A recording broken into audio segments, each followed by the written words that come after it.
애굽에서 종노릇하던 이스라엘 백성들을 하나님께서는 크신 능력과 권능으로 이끌어내셨습니다. 홍해를 건너 광야의 길로 접어들었을 때 하나님께서는 시내 광야에 이른 백성들에게 그곳에 장막을 치라 하셨고요. 그리고 모세를 산으로 부르셨습니다. 애굽에서 나온 후 3개월이 되던 달이었습니다. 산으로 모세를 부른 하나님께서는 야곱의 집에 말하고 이스라엘 자손에게 이렇게 말하라고 하셨는데요. 출애굽기 19장 4절부터 6절 하나님께서 모세에게 말하라고 지시하신 내용이 있는데요. 화면을 통해서 저와 여러분 함께 읽겠습니다. 시작. 내가 애굽 사람에게 어떻게 행하였음과 내가 어떻게 독수리 날개로 너희를 업어 내게로 인도하였음을 너희가 보았느니라. 세계가 다 내게 속하였나니 너희가 내 말을 잘 듣고 내 언약을 지키면 너희는 모든 민족 중에서 내 소유가 되겠고 너희가 내게 대하여 제사장 나라가 되며 거룩한 백성이 되리라. 이 내용을 야곱의 집에 말하고 이스라엘 자손에게 일러 알게 하라라고 부탁을 하셨습니다. 그러자 모세는 이 말을 이스라엘 자손에게 그대로 전했고요. 이를 들은 이스라엘 백성들은 여호와께서 명령하신 대로 우리가 다 행하리이다 라고 응답을 했습니다. 그러자 모세가 다시 백성들의 반응을 하나님께 아뢰자 하나님께서는 백성들의 응답을 들으시고는 이스라엘 백성들과 언약을 체결하시게 됩니다.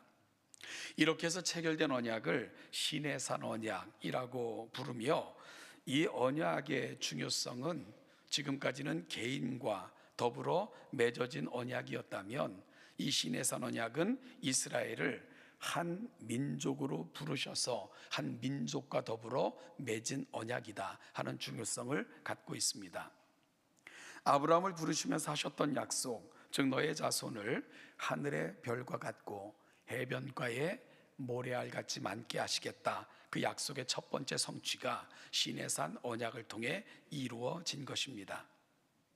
다시 한번 모세를 통해 백성들에게 전달하라고 하신 내용을 살펴보면 야곱의 자녀들을 애굽의 손에 맡기셨다가 다시 찾으셔서 한 민족으로 언약을 체결하신 이유와 목적이 하나님의 전달해 달라 부탁하신 말씀 속에 너무나도 분명하게 나타나 있습니다.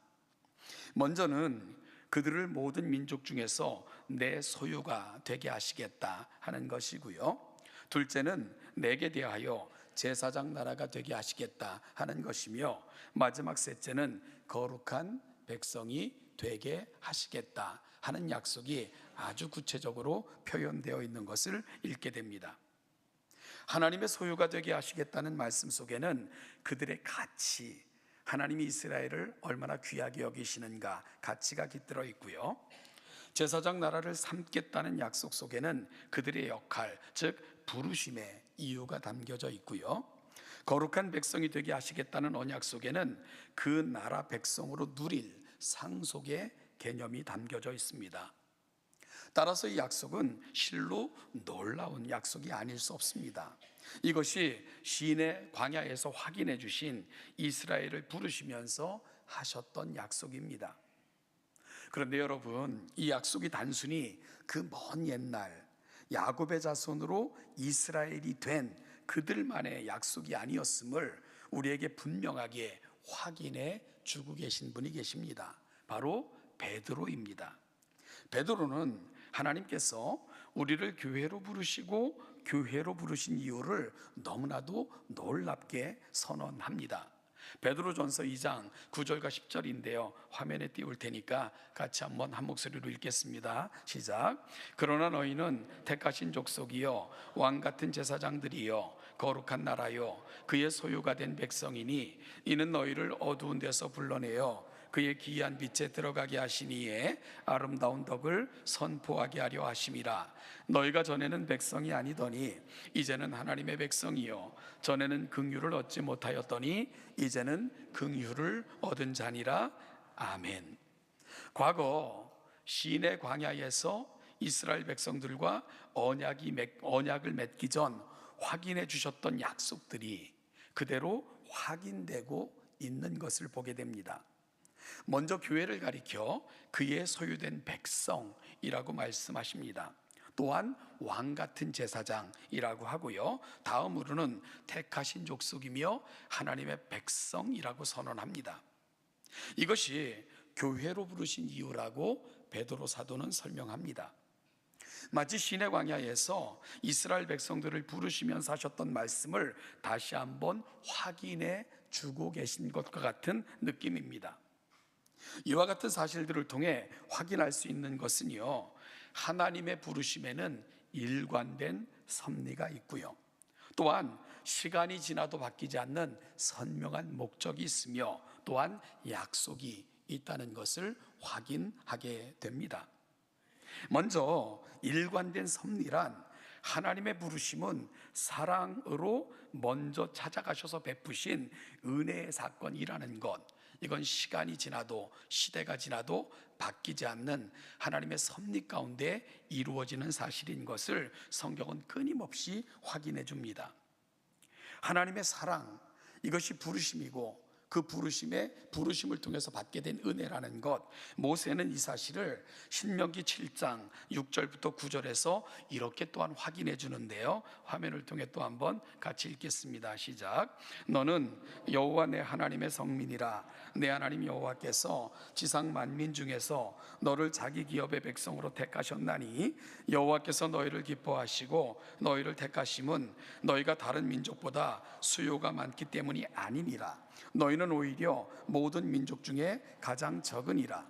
여호와께서 다만 너희를 사랑하심으로 말미암아 또는 너희의 조상들에게 하신 맹세를 지키려 하심으로 말미암아 자기의 권능의 손으로 너희를 인도하여 내시되 너희를 그종되었던 집에서 애굽 왕 바로의 손에서 속량하셨나니 그런즉 너는 알라. 오직 내 하나님 여호와는 하나님이시요 신실하신 하나님이시라. 여러분, 이스라엘 백성들이 은혜를 받은 이유는 두 가지입니다. 하나님의 사랑 때문에, 그리고 그분의 신실하심이 그들이 받은 은혜의 중요한 기초인 것을 모세는 분명하게 확인해 주었습니다. 여러분, 이러한 원리는 신약의 성도들에게도 동일하게 적용이 돼요. 그래서 사도 바울은 로마서 5장 8절부터 10절에서 동일하게 이 약속이 우리에게도 그대로 임했다는 것을 확인해 주고 있는데요, 로마서 5장 8절부터 10절 또한 화면을 통해서 같이 읽죠. 시작. 우리가 아직 죄인 되었을 때에 그리스도께서 우리를 위하여 죽으심으로 하나님께서 우리에 대한 자기의 사랑을 확증하셨느니라.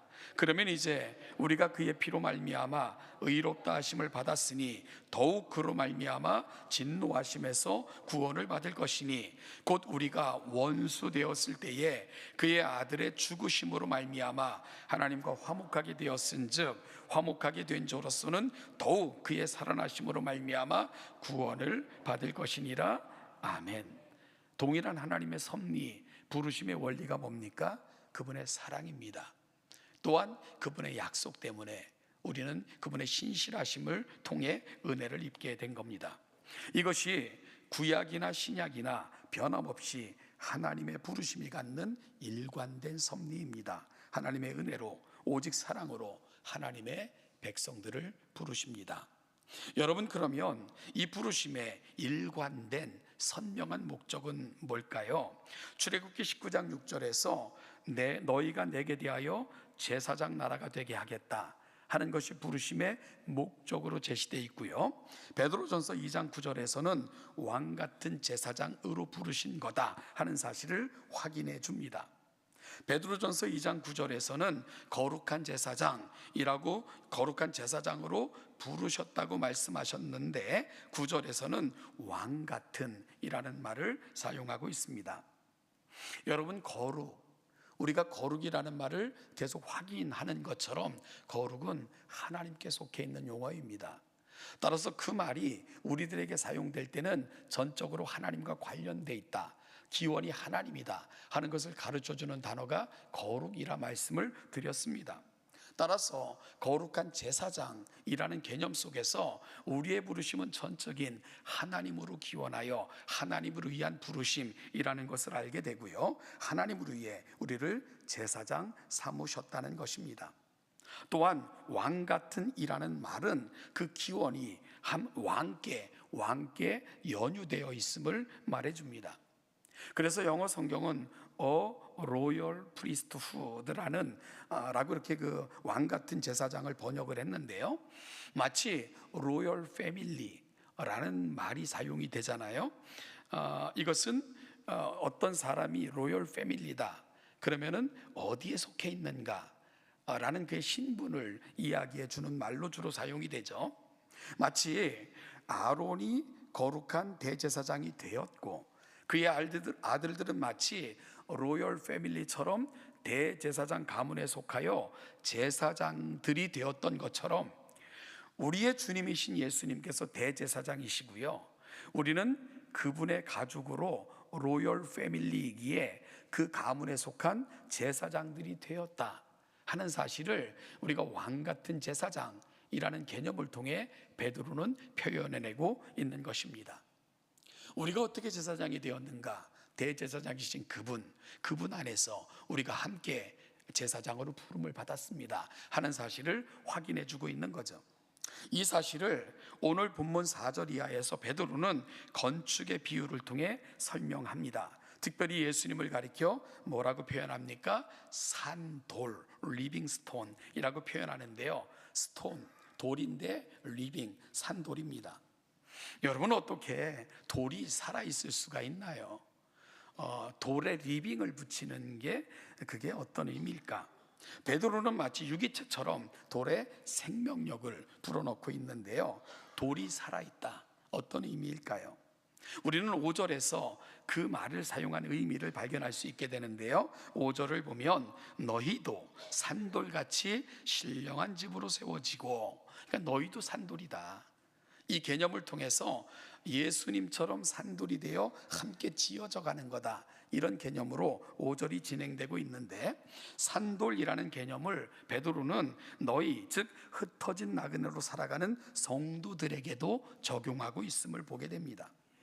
예수님께서 보배로운 산돌이신 것처럼 너희들도 산돌이라는 것입니다. 그리고 살아있다는 개념은 계속해서 지어져 가고 있는 모습을 묘사하고 있는 단어구나 하는 것을 알게 됩니다. 바로 교회를 말씀하고 있는 것입니다. 하나님께서는 이 땅에 오신 예수 그리스도, 비록 사람들은 그를 귀히 여기지 않아 마치 건축자들이 쓸모없는 돌처럼 여겨버려졌지만, 하나님께서는 그를 택하여 보배로운 살아있는 모퉁이 돌로 삼으셨습니다. 그리고 그 위에 하나님의 신령한 집을 건축하셨는데, 지금도 그 건물은 멈추지 않고 지어지고 있고요, 우리 역시 살아있는 돌로 그 건축의 일부로 함께 지어져 가고 있는 것입니다. 함께 지어져 가는 교회, 따라서 우리 동천교회도 우리도 서로 지어지지만 우리가 서로 함께 하나님의 그 모퉁이 돌 대신 살아있는 예수 그리스도와 같이 거룩한 돌의 일부가 되어 우리 역시 함께 지어져 가고 있는 겁니다. 여러분의 건물은 주님께서 다시 오시는 그날까지 계속 지어질 것이고요, 시간이 지남에 따라 점차 완성을 향해 나아가게 될 것입니다. 실제로 처음 교회는 팔레스틴 조그마한 한 마을에서 시작되었는데요, 온 유대를 넘어 사마리아와 땅끝까지 지금도 이 건물은 계속 지어지고 있는 거죠. 따라서 이 건물은 살아있는 건물이고, 그 건물을 구성하는 돌들은 다 유기체적인 살아있는 돌들이 되는 겁니다. 교회는 살아있는 공동체이며 여전히 성장하는 생명력 있는 공동체입니다. 이것이 바로 살아있다는 말이 갖고 있는 의미입니다. 따라서 왕 같은 제사장이라는 말은 영원한 왕이시며 성전의 모퉁이 돌이 되신 예수 그리스도 안에서 함께 지어져 간다는 의미에서 왕의 혈통을 이어받은 우리의 신분을 표현해 주고 있는 말이기도 하며, 또한 제사장으로서 우리가 감당해야 될 사명에 대한 부분도 함께 일컫는 개념인 것을 분명히 보게 됩니다.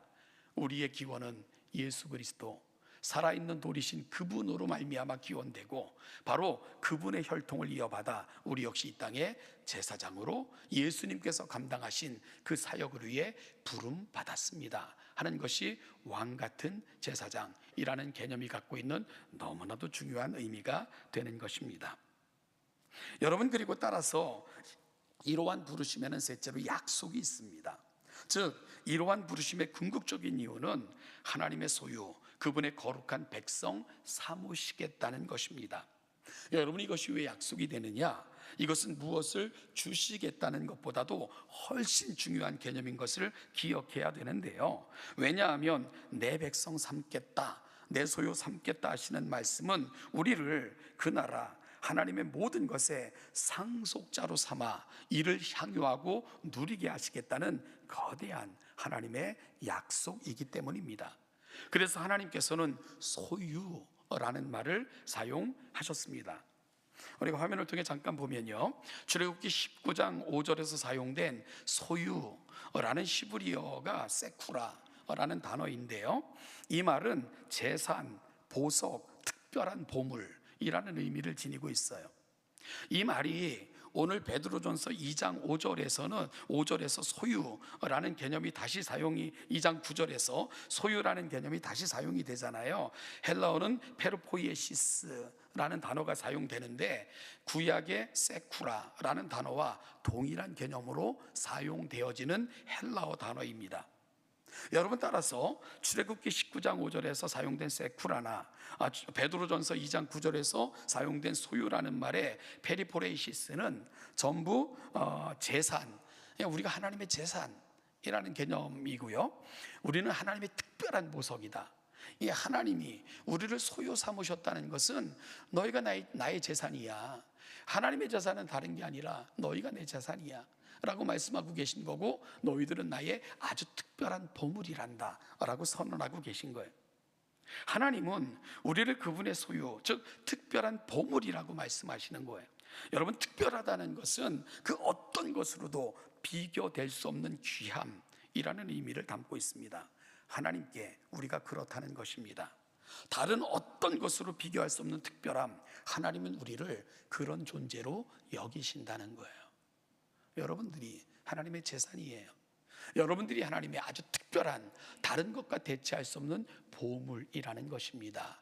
이 사실을 믿으시는 이 아침이 되기를 간절히 소원합니다. 제가 그림을 하나 띄워드릴게요. 신발인데 이 얼마로 보이세요? 얼마로 보이십니까? 이 신발이요 29억 원짜리예요. 29억 원. 왜 이 신발이 29억 원이냐?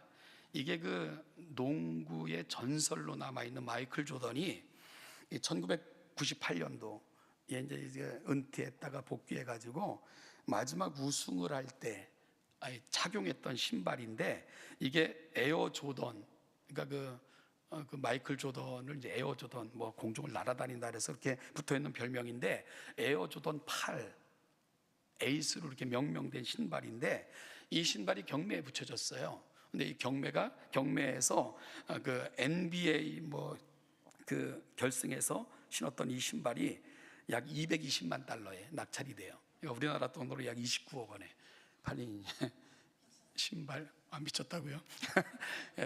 그림 하나 더 볼까요? 옷이에요, 옷. 이 얼마 정도로 보이세요? 얼마면 사시겠습니까? 이 옷이 경매에서 1010만 달러, 141억 3천만 원에 낙찰이 된 옷이에요. 이 마지막, 이것도 역시 그때 마이클 조던이 입고 있던 옷인데요. ESPN과 넷플릭스에서 다큐멘터리로 그 마이클 조던이 이제 그 복귀해서 치른 마지막 시합이라 해서 그 마지막 우승, 라스트 댄스, 이제 이게 영화로도 이게 만들어졌는데, 애니메이션과 영화에서 섞여진 그 이름을 따서 라스트 댄스 저지, 이 저지가 이제 그 의상을 말하는 건데, 이게 경매에서 1010만 달러, 약 141억 3천만 원에 낙찰이 된 옷입니다. 미쳤죠, 그죠? 이게 그렇다고 세계에서 하나만 만들어진 옷도 아니에요. 그런데 신발은 29억 원, 이 옷은 141억 3천만 원. 네, 이게 낙찰이 된 겁니다. 진짜 미쳤어요. 말씀드린 것처럼 세상에서 유일하게 제작된 것도 아닌데 그래요. 근데 이렇게 비싼 이유가 뭐죠? 네, 한 가지입니다. 누가 신었는가, 누가 걸쳤는가. 이게 그 가치를 결정하고 있는 겁니다. 같은 제품이라도 그 제품이 누구의 소유였는가, 누가 사용했는가는 그 물건을 아주 특별하게 만드는 것입니다. 낡고 헤어지고 볼품 없어진 물건이라도 그러합니다. 오히려 그럴수록 더 가치 있게 취급될 수도 있을 거예요. 그 사람의 땀과 눈물과 노력, 살아온 흔적이 배어 있구나, 이렇게 인정돼서 말이죠. 여러분, 하나님은 우리를 가르쳐 뭐라고 말씀하신다고요? 나의 소유라고 말씀하세요. 나의 특별한 보물이라고 하십니다. 스스로가 생각하는 나는 비록 보잘것없어 보이고 작고 초라해 보여도 우리의 가치는 내가 생각하는 나, 누군가가 평가하는 내가 아니라 나를 소유하신 분, 그리고 그분이 평가하시는 그 값이 바로 여러분의 값인 것을 믿으시기 바랍니다. 주님은 우리를 가리켜 한 생명이 천하보다 귀하다라고 말씀하세요. 여러분, 한 사람의 가격이 그렇다는 것입니다. 여러분들은 하나님의 재산이에요. 온 우주 만물보다 한 영혼을 귀하게 보신 하나님, 그분이 저와 여러분들을 하나님의 소유라 그렇게 인정하고 계십니다. 아멘. 이 사실을 확인받으시길 바라요. 그러면 이제 이 놀라운 사실을 확인한 우리는 어떻게 살아야 될까요? 5절, 오늘 성경을 통해서 같이 한번 읽어보겠습니다. 5절입니다. 시작. 너희도 산돌같이 신령한 집으로 세워지고 예수 그리스도로 말미암아 하나님이 기쁘게 받으실 신령한 제사를 드릴 거룩한 제사장이 될지니라. 먼저 거룩한 제사장으로 하나님이 기뻐 받으시는 신령한 제사를 드려야 합니다. 그러면 우리가 드릴 신령한 제사가 뭘까? 사도 바울은 아주 분명하게 새 시대, 새 예배, 신령한 예배가 무엇인가를 분명하게 밝혔는데요. 화면을 통해 로마서 12장 1절 같이 읽죠. 시작. 그러므로 형제들아, 내가 하나님의 모든 자비하심으로 너희를 권하노니 너희 몸을 하나님이 기뻐하시는 거룩한 산제사로 드리라. 이는 너희가 드릴 영적 예배니라. 아멘. 너희 몸을 드리라. 몸을 드린다는 건 어떤 뜻입니까? 우리 전 삶을 하나님이 받으실 예배자로 살아가는 것, 이 개념이 몸을 드린다는 개념입니다. 모이는 교회로 형식을 갖춰 오직 하나님을 갈망하는 예배를 드리든, 흩어진 교회로 살아가는 삶의 자리가 하나님 모시기에 합당한 자로 살아가든, 여러분, 모이나 흩어지나 우리가 교회라는 사실을 놓치지 않는 것, 그렇게 모이나 흩어지나 하나님을 인식하는 삶을 사는 것, 하나님을 경험하며 하나님의 임재를 체험하는 삶으로 사는 것, 이것이 바로 하나님이 받으실 영적 예배이고 새시대 예배라는 것을 꼭 기억하시는 저와 여러분들이 되시길 바랍니다. 성전은 바로 우리 자신이 성전이기에 내가 행하는 모든 것이 예배이며, 그러기에 우리는 하나님이 받으실 만한 영적 예배자로 살아가게 하소서. 거룩한 열망이 오늘 이 아침 우리 마음에 담겨진 거룩한 소망이기를, 거룩한 제사장으로 다짐하는 귀한 결단이기를 소망합니다. 둘째는요, 베드로전서 2장 9절인데요 다시 한번 읽어보죠. 시작. 그러나 너희는 택하신 족속이요 왕같은 제사장들이요 거룩한 나라요 그의 소유가 된 백성이니 이는 너희를 어두운 데서 불러내어 그의 기이한 빛에 들어가게 하시니에 아름다운 덕을 선포하게 하려 하심이라. 우리를 불러내어 자녀 삼으시고 소유 삼으신 그 놀라운 일을 행하신 그 분의 아름다운 덕을 선포하는 것, 이것이 바로 거룩한 제사장, 왕같은 제사장으로 부름받은 우리가 감당하고 살아내야 될 삶의 모습이어야 됩니다. 하나님의 아름다운 덕을 선포하는 것입니다. 여러분, 하나님의 아름다운 덕을 선포한다는 게 뭘까? 베드로 사도는 이제 이후로 그 삶을 구체적으로 설명해내기 시작해요. 그래서 다음 주부터 우리는 왕 같은 제사장으로, 거룩한 제사장으로 부름받아 하나님의 아름다운 덕을 선포하는 게 뭘까 하는 것을 항목 항목 다루게 될 것입니다.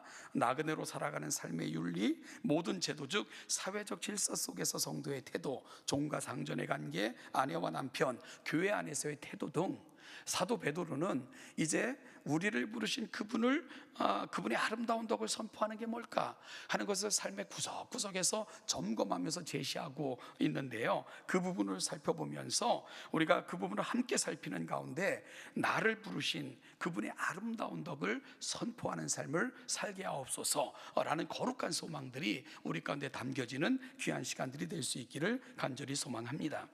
우리는 지금 산상수훈을 공부하고 있습니다. 많은 분들이 참여하고 있는데요. 좀 더 많은 분들이 참여했으면 좋겠다는 소망이 있어요. 여러분, 나중에 주님 앞에 가셔서 왜 그렇게 안 했니? 라고 물으시면 안 가르쳐줘서 몰랐어요 라고 말하면 안 되잖아요. 가르쳐주고 있는데 안 배우면 되겠습니까? 누군가 말했어요. 성도는 두 가지다. 배우든지 가르치든지. 가르치지 않을 땐 배우고 배운 건 가르치고, 이게 성도가 가져야 될 기본적 마음의 자세다. 말씀의 자세가 그러해야 된다. 누군가 그렇게 표현했는데요. 우리는 지난주에 산상수훈의 핵심이 어딜까? 그 부분을 살피면서, 구조적으로 살피면서 산상수훈의 핵심은 주기도문이다 하는 것을 여러분과 함께 확인할 수 있었습니다. 이 가르디니라는 사람이 산상수훈에 대해 정의하기를 하늘과 땅의 진동이다, 이렇게 산상수훈의 가치를 평가했는데, 제가 이 표현을 잠깐 빌려서 그 중에 주기도문은 하늘과 땅이 만나는 지점에서 올려지는 기도다 라고 주기도문의 중요성을 우리 성도들에게 설명을 했습니다. 사랑하는 여러분, 이 한 주가 여러분의 삶이 그랬으면 좋겠어요.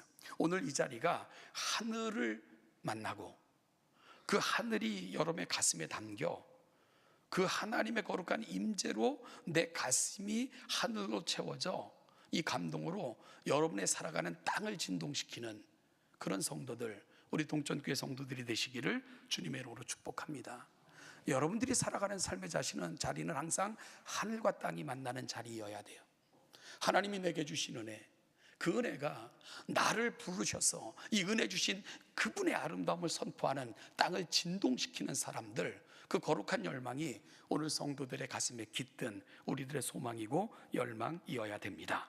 이 한 주간 사랑하는 여러분, 우리 가슴에 채워진 은혜로 여러분 살아가는 삶의 자리, 땅을 진동시키는 그런 거룩한 역사를 만들어내며 살아가시는 복된 삶의 자리가 우리 동천의 성도들이 살아가시는 삶의 자리가 되시기를 주님의 이름으로 축복합니다. 기도하겠습니다. 하나님 아버지, 은혜와 사랑을 감사드립니다. 우리를 하나님의 거룩한 소유 삼으시고 우리를 거룩한 제사장으로 명명하시며 우리를 통해 그분을 드러내시겠다 이 땅에 파송하셨음에 감사를 드립니다. 장차 우리가 만날 하나님의 그 거룩한 나라를 기대하며 오늘을 하나님의 나라처럼 살게 하시고 하나님께서 우리에게 허락하신 그 놀라운 영광을 살아가는 삶의 자리에서 펼쳐가며 땅을 진동시키는 자로 살아내는 동천의 모든 성도들 되게 하여 주옵소서. 감사드리며 예수님의 이름으로 기도하옵나이다. 아멘.